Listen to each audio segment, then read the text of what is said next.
नमस्कार दर्शक बंधुरा आमार नतून एक भिडियोते तोमादेर सबाइके स्वागतम। आशा करी जारा जेखान थेके देखछेन भालो आछेन सुस्थ आछेन और आजकेर भिडियोटा पुरोटा देखार अनुरोध रइल। आजके भेबेछिलाम जे एकटुखानी रान्नाघरटा क्लिन करब। आसले रान्नाघरेर एई स्लैबगुलो ना प्रत्येक दिन तो क्लिन करा सम्भव हय ना, ताई चेष्टा करी सप्ताहे एकदिन करे क्लिन करे नेওয়ার জন্য।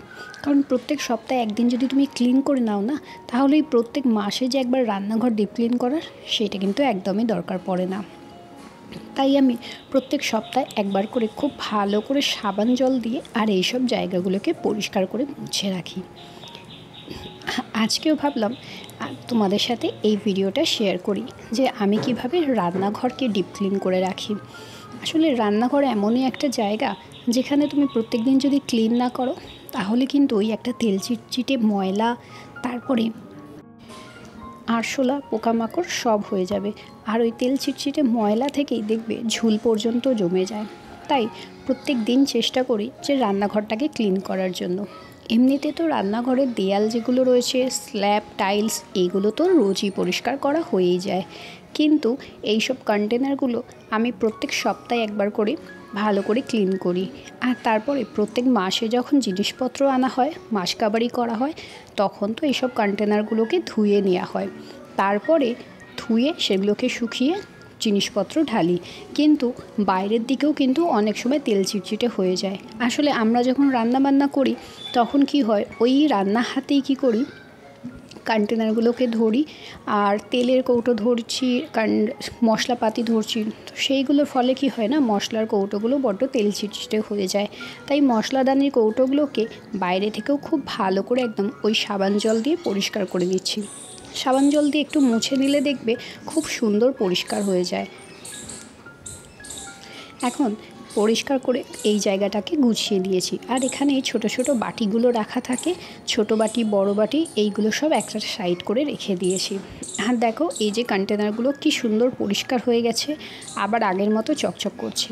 তাই এগুলোকে কি করি, সপ্তাহে একদিন ধরে খুব ভালো করে সাবান জল দিয়ে বাইরে থেকে পরিষ্কার করে নিই। আর রান্নাঘরটাও যদি এরকমভাবে ক্লিন করা যায় না, কাবার্ডের ভেতরগুলো, তাহলেও দেখবে অনেকটা পরিষ্কার লাগে। এবার এই নিচের স্ল্যাবটাকে পরিষ্কার করব, কারণ ওপরের স্ল্যাবটা যেটা থাকে সেখানে আমার মশলাপাতি এই সবগুলো রাখা থাকে। আর নিচের স্ল্যাবটা যেটা রাখি এখানে হচ্ছে বাসন কোসন থাকা, তারপরে হচ্ছে চালের ডাব, কৌটো, আটার কৌটো, তারপরে তোমার বড় যে প্রেশার কুকার, এই সবগুলো রাখা থাকে, হাঁড়ি কড়া, যা যা জিনিসপত্র রাখতে হয় এইগুলোকে সব আমি এইখানটাতে গুছিয়ে রেখে দিই। তার ফলে কি হয় না, আমি যেখানকার জিনিস সেখানে রাখাটা খুব পছন্দ করি, কারণ আমি চট করে তাহলে সেই জিনিসটা খুঁজলে হাতের সামনে পেয়ে যাব। তাই এই সব জিনিসগুলোকে একদমই হাতের সামনে গুছিয়ে রেখে দিই। মানে প্রেশার কুকার যেখানটা রেখেছি, প্রেশার কুকারটাকে প্রত্যেকদিন ওই জায়গাটাতেই রাখি, তাহলে আমি জেনে যাই যে আমার জিনিসটা কোথায় থাকে। এদিক ওদিক না করে যদি একই জায়গায় জিনিসগুলো প্রত্যেক দিন রাখা হয় না, তাহলে কিন্তু একটা অভ্যেসে দাঁড়িয়ে যায় যে আমার এই জিনিসগুলো কিন্তু এই জায়গাটাতেই গুছিয়ে রাখা হয়। এবার দেখো নিচের স্ল্যাবটাও আমি খুব সুন্দর করে পরিষ্কার করে নিয়েছি। আর নিচের স্ল্যাবে না আমি খবরের কাগজ পেতে আর একটা প্লাস্টিক দিয়ে দিয়েছিলাম, কারণ এই প্লাস্টিকগুলো দেয়া থাকলে অনেক সময় কি হয় না, নোংরাগুলো একদমই আসে না। যেহেতু এখানটা বাসন কুসন রাখবো, তাই খবরের কাগজটা দিয়ে রেখেছি। আর ওপরটা সবসময় প্লাস্টিক কভারটা দিয়ে রাখি। আর এই দিকটায় করে এই থালা বাসন, বড় হাঁড়ি, এইগুলো সব রাখা থাকে। ছোট হাঁড়ি বড় হাঁড়ি সব কিছু গুছিয়ে সাজিয়ে রাখলে না তোমার সবসময় জিনিসগুলো পরিষ্কার থাকে। আর আমি সবসময়তেই আটার রুটি বেলা, চাটু, এইগুলো সব কী করি, একটা প্লাস্টিকের মধ্যে মুড়ে রেখে দিই। আর এইবার দেখো নিচের দিকটা আমি কিভাবে পরিষ্কার করেছি সেটাও তোমাদের সাথে একবার শেয়ার করে নিলাম। এই জায়গাগুলো হাতা খুন্তি সব রাখা হয় একদম সামনেটাতেই, আর ভেতর দিকটা হচ্ছে এই সব জিনিসপত্রগুলো। আর এই যে কাবার্ডটা রয়েছে না, কাবার্ডের ডোরটা হচ্ছে ম্যাগনেটিক, তাই চট করে তুমি যদি হাত থেকে ছাড়ো ওটা আবার খুলে গিয়ে বন্ধ হয়ে যাবে। তাই আমি এক হাতে ধরে আর একদিক দিয়ে ভিডিওটা করে দেখাচ্ছি। এখানে সব ছোটোখাটো বাসনপত্রগুলো থাকে। আর ওই কোণটাতে থালাগুলোকে সব রাখা রয়েছে। অত থালা তো রোজের দরকার লাগে না, কিন্তু বাড়িতে যখন গেস্ট আসে তখন তো দরকার লাগেই। তো নিচের ওখানটা পরিষ্কার করা হয়ে গেছে আর জলটাকেও চেঞ্জ করে নিয়েছি, কারণ প্রত্যেকবারই আমি যখন পরিষ্কার করি তখন জল চেঞ্জ করে করে পরিষ্কার করি। আর সাবান জলেতে না আমি অল্প করে গরম জল করে নিয়েছিলাম, গরম জলের সাথে একটুখানি সার্ফ গুঁড়ো দিয়ে আর অল্প একটু ভিনিগার দিয়ে দিয়েছি, যার ফলে কি হবে না ওই তেল চিটচিটে ময়লাগুলো কিন্তু একদমই থাকে না। আর প্রত্যেকবার যখন আমি পরিষ্কার করছি তখনই কি করছি না আমি জলটা চেঞ্জ করে নিচ্ছি, মানে এই একটা দেয়াল পরিষ্কার করেছি আমি জলটা চেঞ্জ করে নিয়েছি, আবার এই দিকটা পরিষ্কার করব এদিকটাতেও জলটা চেঞ্জ করে নেবো। তার ফলে কি হয় না তোমার ওই তেল চিটে ময়লাগুলো যে দিকটা বেশি হয় সেদিকটা ময়লাটা হয়তো অন্য দিকটায় যায় না, কম হয়ে যায়। তাই সবসময়তেই চেষ্টা করি যে ওই রকমভাবে জল পাল্টে পাল্টে করার। আর এই যে গ্রিলগুলো না গ্রিলগুলোকেও একদম পরিষ্কার করে নিচ্ছি, কারণ সবথেকে বেশি তেল চিটচিটে হয় এই গ্রিলগুলোতেই। তাই গ্রিলগুলোকে কি করেছি ভালো করে না আগে একটু সাবান জল দিয়ে ভিজিয়ে রেখে দিয়েছিলাম, আর এখন ওই যে হালকা করে ঘষতেই দেখলাম অনেকটা পরিষ্কার হয়ে গেছে। পুরো ভিডিওটা যদি করতে যাই না তোমাদের সাথে তাহলে অনেকটা লং ভিডিও হয়ে যাবে, তাই আমি পুরো ভিডিওটা শেয়ার না করে অল্প অল্প করেই চেষ্টা করেছি তোমাদের সাথে শেয়ার করা। তবে অবশ্যই আমি দেখাবো যে তোমাদেরকে আমি কিভাবে ক্লিন করেছি। কাউন্টার টপটা না পুরোটা খালি করে দিয়েছি, কাউন্টার টপে আজকে এখন পর্যন্ত কিচ্ছু রাখিনি, কারণ পুরোটা পরিষ্কার করা হয়ে গেলে তারপরে কাউন্টার টপটা করব। আর এই দিকের জানলাটা অতটা বেশি নোংরা হয় না, তাই এই দিকের জানলাটা বেশ পরিষ্কার থাকে। আর ওখানটাতে একটু হালকা করে ধুয়ে মুছে নিলে দেখেছি খুব সুন্দরভাবে পরিষ্কারও হয়ে যায়। এদিকে স্ল্যাবের এই দিকটা জানলার এখানটায় না আমি খাবার দাবার রাখি, তাই ওই খাবার দাবার রাখলে কি হয় না মাঝে মাঝে ওই তরকারির দাগগুলো অনেক সময় দেয়ালের গায়ে লেগে যেতে পারে, তাই সেই সব জায়গাগুলোকেও একদম মুছে পরিষ্কার করে নিই।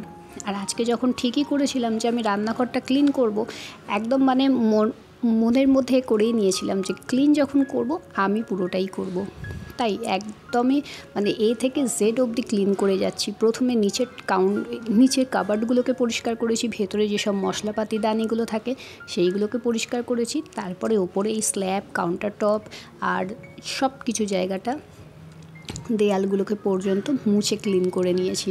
জানি না তোমাদের কতটা হয়তো বুঝতে পারছো বা কতটা ভালো লাগবে, কিন্তু আমি যেভাবে পরিষ্কার করেছি না সত্যি কথা বলতে রান্নাঘরটা ভীষণ সুন্দর দেখতে লাগছে। তোমরা যদি ভিডিওটা দেখো তাহলে বুঝতে পারবে যে সত্যিকারের এইভাবে পরিষ্কার করলে কিন্তু রান্নাঘর ভীষণ সুন্দরভাবে ক্লিন হয়ে যায়, আর ওই তেল চিটচিটে ভাবটা কিন্তু একদমই থাকে না। ওপর দিকটা না বেশ কিছুটা একটু ঝুলটা জমে গিয়েছিল, তাই ওইগুলোকে কি করেছিলাম ঝুলঝাড়টা দিয়ে ভালো করে ক্লিন করে নিয়েছি। আর এদিকে এখন ভালো করে একটা কাপড় দিয়ে আগেই সাবান জলের এগুলোকে মুছে পরিষ্কার করে নিচ্ছি, কারণ সাবান জলগুলোকে যেভাবে ধুয়েছি সেগুলো একটু একটু হলেও গড়িয়ে পড়বে, তাই সাবান জলেরটা ভালো করে আগে কাপড় দিয়ে মুছে পরিষ্কার করে তারপর এবার একটা শুকনো কাপড় দিয়ে মুছে নেবো।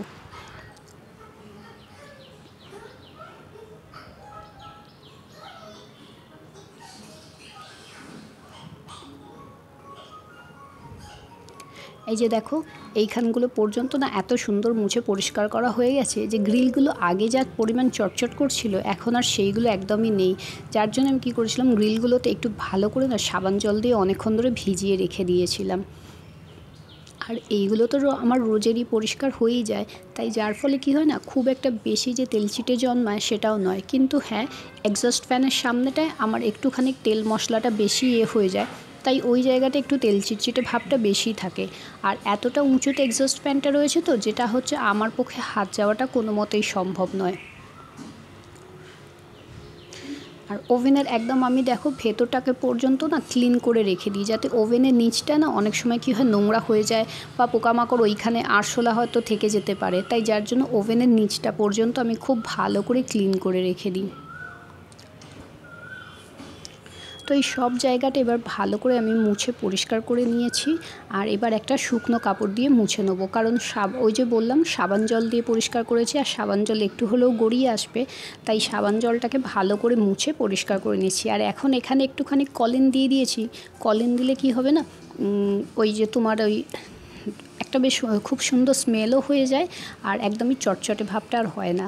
তাই যখন পরিষ্কার করব ঠিক করেছি পুরো জায়গাটাকেই ক্লিন করে নিচ্ছি, আর এই কলিন দিয়েও একদম মুছে পরিষ্কার করে নিলাম। দুটো দেয়ালের দিকটাই পরিষ্কার হয়ে গেছে। রান্নাঘরটা যে আমার খুব ছোট বলবো তাও নয়, আমার একার রান্না করার পক্ষে ভীষণ যথেষ্ট পরিমাণ স্পেস রয়েছে।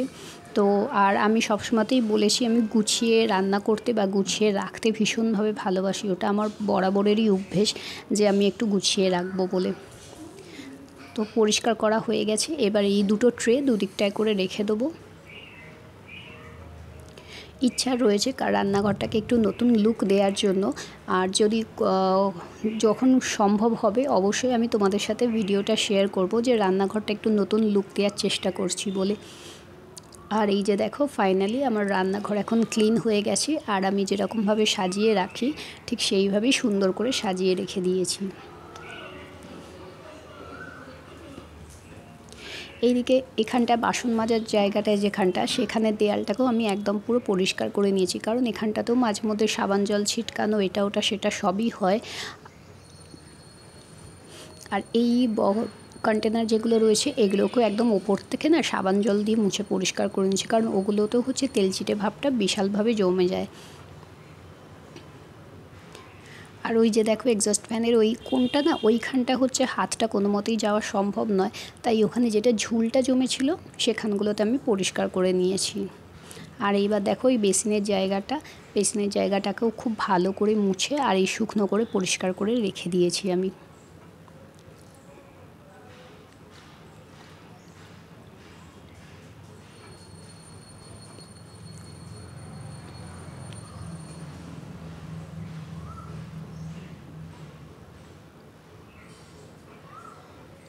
এই দিকে কাবারটা দেখো, এখানে হচ্ছে আমার শুধু কাঁচের বাসনপত্র থাকে, ওপরটা হচ্ছে সবই কাঁচের বাসনপত্র রাখা রয়েছে, তারপর ইলেকট্রিক কেটেল সব কিছু রয়েছে। আর নিচের দিকটা আমি কেক বানাই সেই সবের জিনিসপত্র রয়েছে, আর এখানে সব আমার ঠাকুরের বাসনপত্রগুলো রয়েছে। যদিও বা সব আমার ধোয়া মোছা পরিষ্কার করে রাখা থাকে, তাই আমি এইভাবেই সব রেখে দিয়েছি। তো চলো আজকের মতো ভিডিও যদি ভালো লেগে থাকে তাহলে অবশ্যই লাইক করো, কমেন্ট করো, আমার চ্যানেলটাকে সাবস্ক্রাইব করে দিও। আর এই হচ্ছে আমার ফুল রুমের ভিউ। টাটা বাই বাই, ভালো থেকো সবাই।